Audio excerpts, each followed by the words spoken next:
It's a big shame, but now I also got stuck on this side. No chance.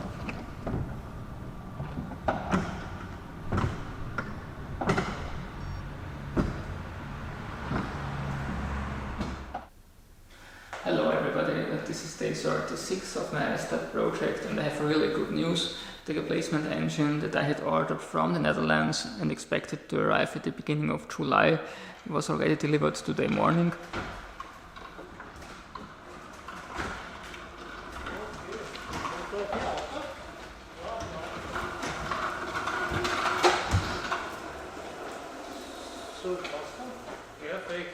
I will do the unboxing in one of my next videos, but already can say that I've been delivered the correct unit with the oil cooler assembly here at the front. Also the optical condition seems quite okay. And now let's continue disassembling the transmission. This is the lower part of the transmission housing where from I removed the mechatronic unit last time. As you can see, an automatic gearbox mainly consists of clutch packs rather than gears. Actually, gear changes are not achieved by moving gears towards each other, but by opening one clutch while closing another one. This results in the power taking a different way through the unit and in a change of gear ratio. Each of the clutch packs consists of yellow friction plates and steel plates. If I'm rotating the output shaft, you see that the friction plates rotate while the steel plates stay in place. Actually, these steels are never moving since they are directly connected to the housing, and that's why this clutch, I think it's the D clutch, isn't called a clutch but a brake. Altogether, this transmission contains 5 clutches, the A, B and E clutch here at the front, and another brake besides the one I already mentioned. All the clutches and brakes are actuated with oil pressure. The oil enters the housing through these 4 holes from the mechatronic unit, while this so-called bridge seal distributes the oil from the oil pump to the mechatronic unit. All these seals, the bridge seal and these 4 seals, come new with the overhaul kit. Disassembling this unit into its main components only requires a 27 Crux bit on this side and a long poly drive socket on the opposite. And since I don't have such a tool on hand and I'm always going for the challenge, I start right here.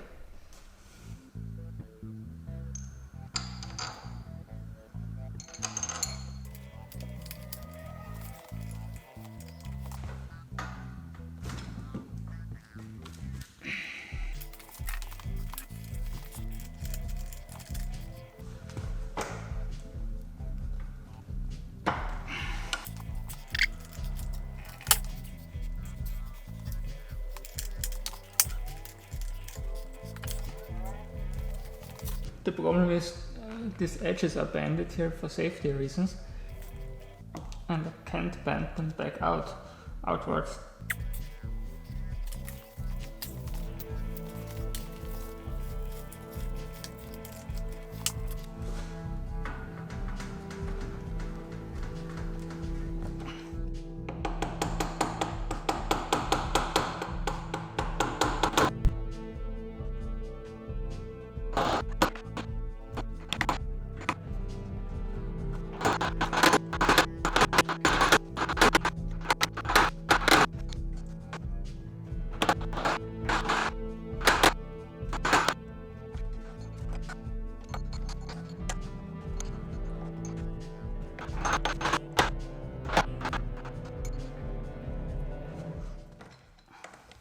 No chance. As you can see, these banded edges make it impossible to get this nut out. I have to go for the socket and maybe get it loose with an impact driver next time. So let's continue with the easy side.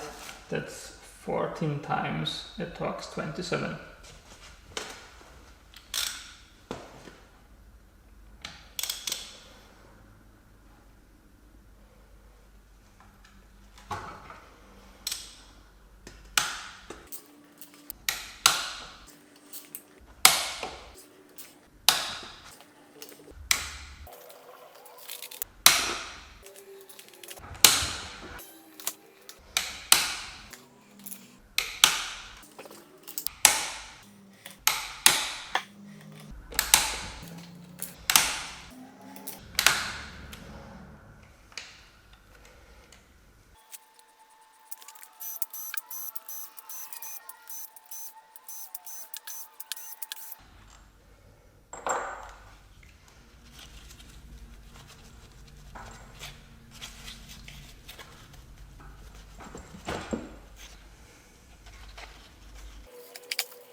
That's the oil pump,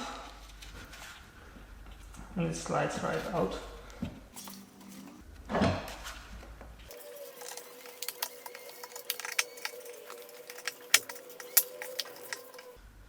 Unfortunately, it wants to come out together with the drums already. I don't know really why. So, and here it is, the oil pump.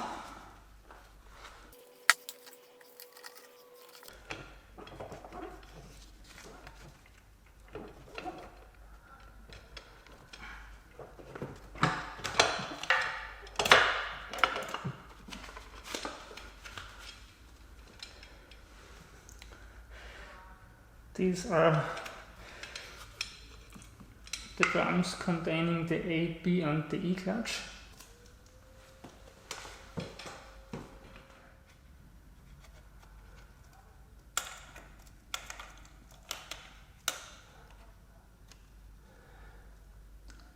The bearing behind this assembly.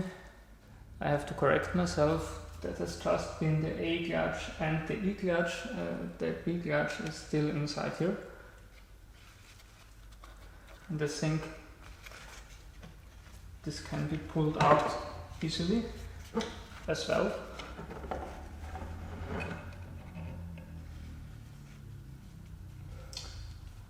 And here it is.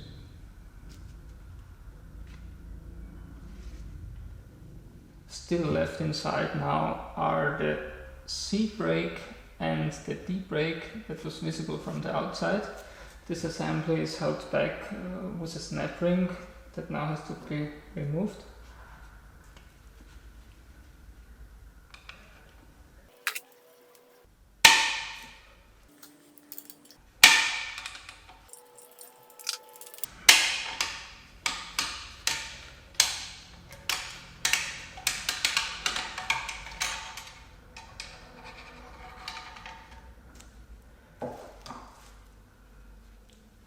Here is the snap ring.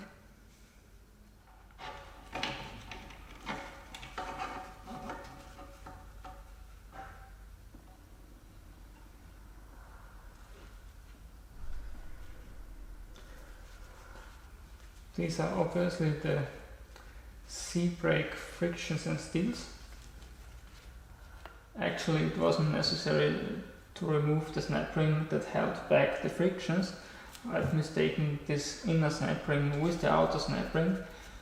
That has to be removed to get out the whole drum.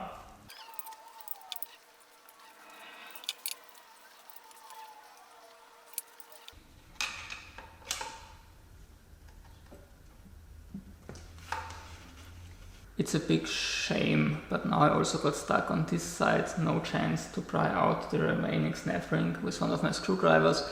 I have to go for a special pry bar or snap ring pliers. Hopefully I will be able to do so until next time. Otherwise I will take a closer look at the replacement engine. If you enjoyed today's video, please give it a thumbs up or even subscribe. I promise things can only get better now. See you back on my channel. Goodbye.